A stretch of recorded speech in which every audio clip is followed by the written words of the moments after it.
የትም ደም ሄዳያችሁ አይደለም። ይህንን እንባ እግዚአብሔር ዝም ይላል? እማምላክ ይህንን እንባ ዝም ትላለች? አይዞህ እንዳታለቅስ። ለምንድን ነው የምታለቅሰው? እንዳታለቅስ። የሰኞን በልልኝ። ይህንን ብላቴና ገና መጠየቅ ስጀምር በሁለት አይኖቹ እንባ ተሞላ።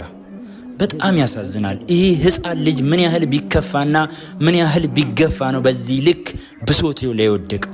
ኦርቶዶክሳውያን እናንተ ይህን መልእክት ሼር አድርጋችሁ አድርሱ። ለኩል ሰምነናይ ብሩስታለም በነፍለ ዘመዛከስታን ወክሩ ጥራት ተፈሳም ዛት ከስማ ናንጉላ ታም እምሰተ ቶናይሰ ቃልያ ጋዚታ ዛሬ ሞቶ ማብቀን ማንፈሰደት ባረክና ቀበስ ለምናክቲ ከሰነን ገጥስት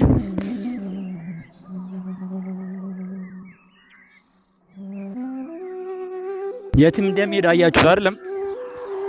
ይህንን እንባ እግዚአብሔር ዝም ይላል? እማምላክ ይህንን እንባ ዝም ትላለች? በፍጹም። ግን ጊዜ ስላለው ነው። እኔ እማዝነው ለእናንተ ነው፣ ለእናንተ ኦርቶዶክሳውያን፣ ይህን ለምትሰሙ፣ ይህን ለምታዳምጡ፣ የዕለት አጀንዳ አርግታችሁ አጀንዳችሁን ለተዋችሁት ላይክ ሼር ምናምን ለማድረግ የምትጥሩ የምትስገበገቡ ሰዎች ለእናንተ ነው ማዝነው። ዛሬም እነዚህ ህፃናት ይጣራሉ፣ እነዚህ ኦርቶዶክሳውያን ይጣራሉ። ስለዚህ አባቶቻችን ከየት አላችሁ ብላችሁ ጠይቁ። በእኛ ላይ ነው የተሾሙት እነሱ፣ በእግዚአብሔር ላይ አይደለም፣ በቤቱ ላይ አይደለም፣ በእኛ ላይ ነው የተሾሙት። ስለዚህ በዚህ ልክ ስንፈናቀል፣ በዚህ ልክ ስንራብ፣ በዚህ ልክ ሲበርደን ደግሞ ሊገዳቸው ይገባል። ውጊያው ሁለት መልክ ነው ያለው። በነገራችን ላይ ላለፉት 6 ወራት ገደማ ይህንን በኢትዮጵያ ኦርቶዶክስ ተዋሕዶ ቤተክርስቲያን ላይ እየደረሰ ያለውን አካላዊና አስተምህሯዊ ጥቃት በተመለከተ አንዲት ጥናት እያጠናው ነበረ። እንደ አጋጣሚ ሆኖ ከትናንት በስቲያ ይቺ ጥናት በዓለም አቀፍ ጆርናል ላይ ወጥታለች እና ርዕሰ ጉዳዩ ምንድን ነው የሚለው ትራዲሽን ኢን ፕሪል ኤፒስተሚክ ኤንድ ፊዚካል አታክ አጌንስት ኢትዮጵያን ኦርቶዶክስ ተዋሕዶ ቸርች ነው የሚለው። በኢትዮጵያ ኦርቶዶክስ ተዋሕዶ ቤተክርስቲያን ላይ እየተፈጸመ ያለውን የአስተምህሮ ኤፒስተሚክ እና የፊዚካል አታክ አካላዊ ጥቃት በተመለከተ የሚዳስስ ጥናት ነው እና በዚህ የታዘብኩት ነገር ምንድን ነው? ስለ አርሲ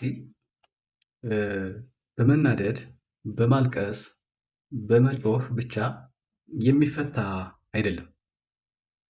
ቢያንስ ይህ ጉዳይ ሁለት መልክ አለው፣ ሁለት ምላሽ ይፈልጋል።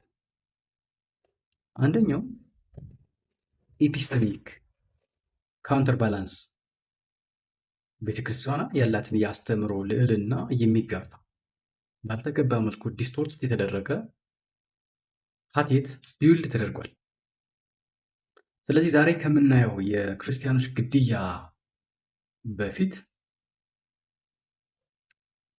ዛሬ ከምናየው የአብያተ ክርስቲያናት መቃጠል በፊት ዛሬ ከምናየው የመንግስትም የቤተ ክህነቱም ዝምታ በፊት ኤፒስተሚክ የሆነ አታክ ተፈጽመዋል ማለት ነው።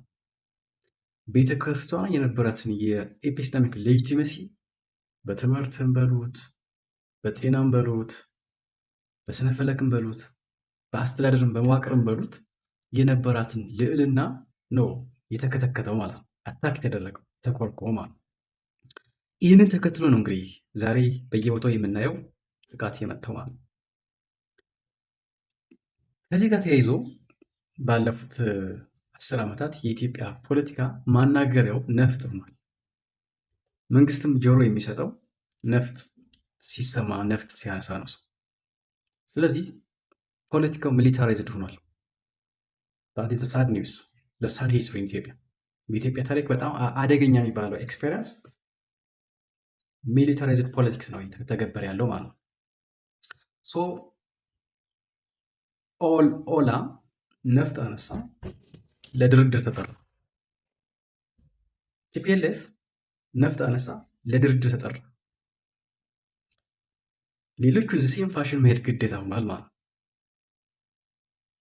ስለዚህ አንደኛው ኦርቶዶክሳውያን ጩኸታቸው እንዲሰማ የሆነ አቅም ያለው መንግስትን ሊፈታተን የሚችል አደረጃጀት ያስፈልጋል። ሚሊታራይዝድ የሆነ ወር ነን ሚሊታራይዝድ የሆነ ማለት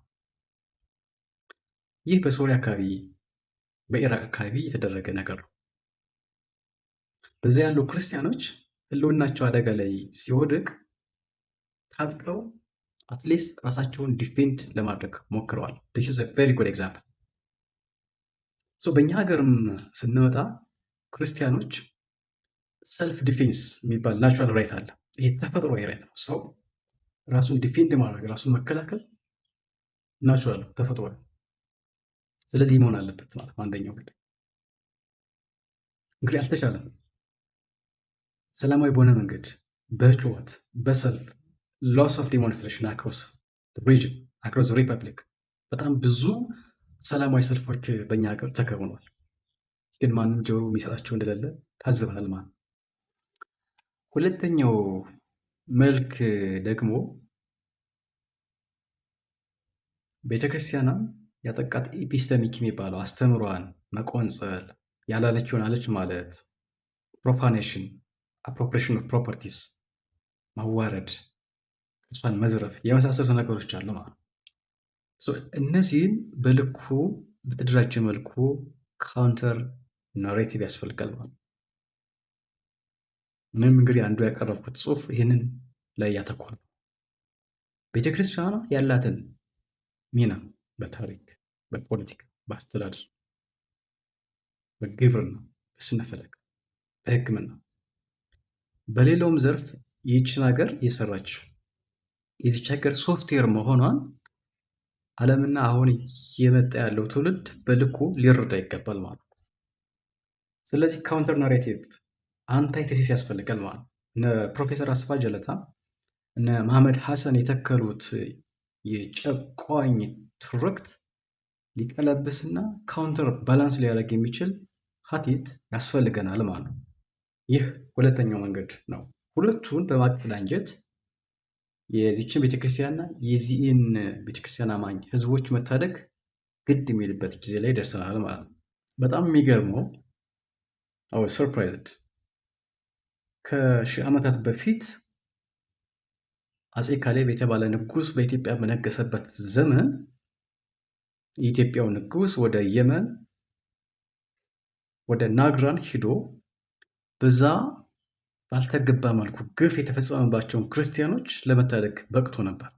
ግፍ ይሄ ጅሃድ አይደለም። በዛ ይኖሩ የነበሩ ክርስቲያኖች ከቀያቸው ከኑሯቸው ስለተፈናቀሉ፣ ስለተገደሉ፣ በጅምላ ልክ እንደ ዛሬው ስለተገደሉ ለዚህ ጥብቅና ሊቆም አፄ ካሌብ ወታደር አስከትሎ ሄዶ ናግራን ክርስቲያኖችን ታድጓል። በሀገራቸው እንዲኖሩ ለማድረግ ችሏል ማለት ነው። ይህንን ማድረግ የቻለች ሀገር ኢትዮጵያ ዛሬ ላይ ግን በራሳቸው ሀገር ባቀኑት ሀገር ክርስቲያን በመሆናቸው ምክንያት ሎክ ማተብ በማድረጋቸው ምክንያት ኑሯቸው፣ ቤታቸው፣ ልጆቻቸው በአጠቃላይ ህይወታቸውን ተነጥቀዋል ማለት ነው።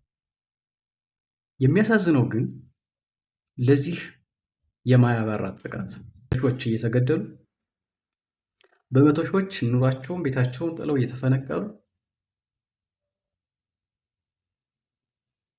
በዚህ ስር ያለው ደግሞ 67 ሚሊዮን ኦርቶዶክሳዊ እየቆዘመ እያዘነ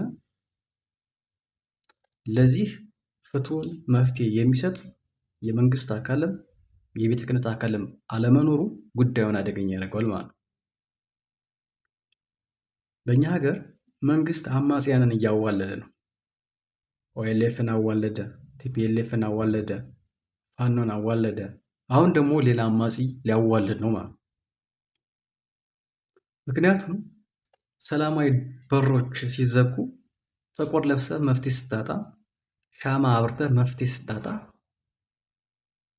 መጨረሻው የሚሆነው ነፍጥ ማንሳት ነው። ታትስ ዘ ላስት ሪዞርት። ነፍጥ የማያናግረው ግዑዝ አካል የለም። ተስፋዬ የኛም ሀገር እንደዛ ነው። ነፍጥ የማያናግረው ግዑዝ አካል የለም በእኛ ሀገር ፖለቲካ ውስጥ ላስዋይ። ስለዚህ የኔ መልእክት አንደኛ መንግስት ለራሱ not only for Christians ለራሱም ህልውናና ስልጣን ሲል ለዚህ ጉዳይ ፍቱን ኢሚዲየት አክሽን ወስዶ መልስ መፍትሄ እንዲሰጥ እጠይቃለሁ። ሁለተኛ ቤተ ክህነት ለራሱ ሲል ከላይ ከቅዱስ ፓትርያርኩ ጀምሮ በደረጃው ያሉ ሊቃነ ጳጳሳት ጠቅላይ ቤተ ክህነቱ ለመዋቅሩ ለራሳቸው ህልውና፣ ለራሳቸው ደሞዝ፣ ለራሳቸው ኑሮ ሲሉ በጊዜ ኢሚዲየት አክሽን ይውሰዱ፣ መፍትሄ ያምጡ።